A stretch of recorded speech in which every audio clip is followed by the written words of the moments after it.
Creation and ক্রিয়েটিভিটির তরফ থেকে তোমাদের সকলকে জানাই অভিনন্দন। বন্ধুরা, আজকে আমি তোমাদেরকে একটা খুব চটজলদি খুব তাড়াতাড়ি একটা রেসিপি দেখাবো এবং তোমরাও খুব তাড়াতাড়ি বাড়িতে এই কাজ রান্নাটা করে নিতে পারো। সেটা হচ্ছে, এই রান্নাটা অনেক পুরোনো দিনের রান্না। আমাদের আগে যে ঠাকুমা দিদিমা ওনারা ছিলেন, ওনারাই এই রান্নাটা বেশি করতেন। তো সেখান থেকেই আমার শেখা। এই বড়িটা দেখো, এটা আমার হাতের তৈরি বড়ি। এটা বিউলির ডালের বড়ি। এই বড়িটার রেসিপি আমি কিভাবে বড়ি বানাই সেটা তোমাদেরকে আমি পরে দেখিয়ে দেবো। আমি নিলাম 1 বাটি মতো বড়ি, তোমরাও সেরকমভাবে নেবে। আর দুটো খুব বড় সাইজের পেঁয়াজ নিয়েছি, তার সাথে 4টে কাঁচা লঙ্কা কুচিয়ে নিয়েছি। আর নিয়েছি পোস্ত বাটা। পোস্তটা একটু বেশি করে নেবে। পোস্তটা বেটে ভালো করে, পোস্তটা মানে পুরো পোস্তটা বাটবে না, একটু হালকা দানা থাকবে সেরকমভাবে পোস্তটা বেটে নেবে। আর এর সাথে লাগবে হলুদ, নুন, সামান্য মিষ্টি আর সর্ষের তেলে অবশ্যই রান্নাটা হবে। এবার আমি কড়াইতে তেল দিচ্ছি। কড়াই আমার গরম হয়ে গেছে, কড়াইটায় আমি তেল দিয়ে দিচ্ছি। এই রান্নাটা তোমরা বাড়িতে করবে, খুব তাড়াতাড়ি হবে রান্নাটা আর খুব মুখরোচক রান্না। এই রান্নাতে আর সামান্য যেটা লাগবে সেটা আমি তোমাদের রান্না চলাকালীন দেখিয়ে দেবো। এবার তেলটা আমি গরম হতে দিচ্ছি। গরম হওয়ার পর আমি বড়িটাকে ভেজে নেব। তেলটা আমার গরম হয়ে গেছে, এবার আমি বড়িটা দিয়ে দিচ্ছি। বড়িটা আমি তেলে ভেজে নেব। বড়িটা দেখো লাল করে ভাজা হয়ে গেছে মোটামুটি, একদম পুড়িয়ে ফেলবে না, এরকম হালকা লাল হওয়া নিয়ে আসবে বড়িটা, তোমরা নামিয়ে ফেলবে। আমি বড়িটা নামিয়ে ফেলছি।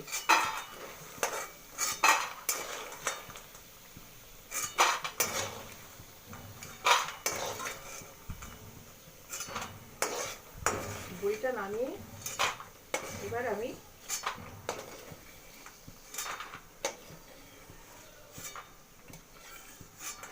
বড়িটা নামানো হয়ে গেছে। এবার আমি কুচানো পেঁয়াজ আর কাঁচা লঙ্কাটা এখানে দিয়ে দেবো।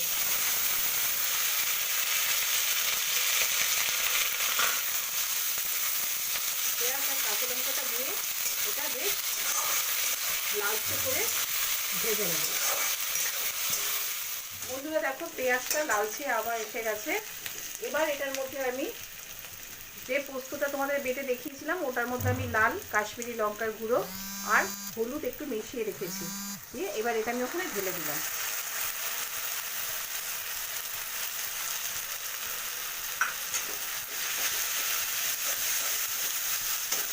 এবার ভালো করে এটাকে কষাবো যতক্ষণ পর্যন্ত না এর থেকে তেলটা না ছাড়বে, ততক্ষণ আমি এটাকে কষাবো। বন্ধুরা, এটা থেকে তেল বেরিয়ে এসছে। এবার আমি এতে ভেজে রাখা বড়িগুলো ছেড়ে দেবো।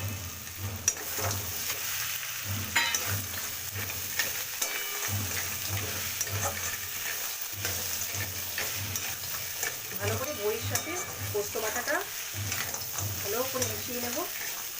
মিশিয়ে নেওয়ার পর এখানে পোস্ত বাটা বেটেছিলাম যে বাটিতে, সেই বাটিটা ধোয়া জল একটু দিয়ে দিলাম, কারণ বড়িটার সাথে একটু এই বাটাটা মিশে জলের সাথে একটু এটা নরম নরম হবে, সেই জন্য একটু জল দিতে হবে। এটাতে একটু জল দিয়ে দিলাম। এবার এটাতে তুমি নুন দিয়ে দেবে একটু।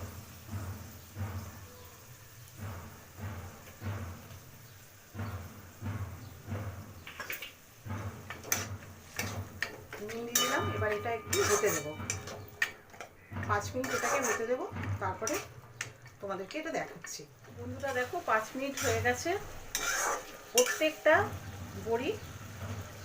বড়ির মধ্যে জলটা ঢুকে গেছে, কিন্তু আমি একটা কথা বারবার বলছি, বড়িগুলো কিন্তু ভেঙে দেবে না, বড়িগুলো যেন গোটা গোটা থাকে, তাহলে খেতে ভালো লাগবে। আর বড়ির কোয়ালিটিটা ভালো হতে হবে। বাজারে কেনা সস্তা বড়ি একদম না, ভালো বিউলির ডালের বড়ি যদি পাও সেই বড়িটাই ব্যবহার করো। ঠিক আছে, এবার আমি এর মধ্যে সামান্য একটু চিনি দিয়ে দেবো।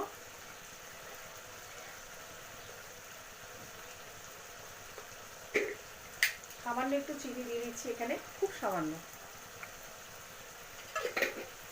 সামান্য একটু চিনি দিয়ে দেবো। দেওয়ার পর আর ফ্লেমটাকে একদম লো করে দেবে চিনিটা দেওয়ার পরে। এবার এখানে আমি একটু 1 চামচ, চায়ের চামচের 1 চামচ একটু সর্ষের তেল দিয়ে দিলাম। সর্ষের তেলটা এর সাথে ভালো করে মিশিয়ে দেব। এবার এর মধ্যে আমি একটু শাহি গরম মশলার গুঁড়ো মিশিয়ে দিচ্ছি।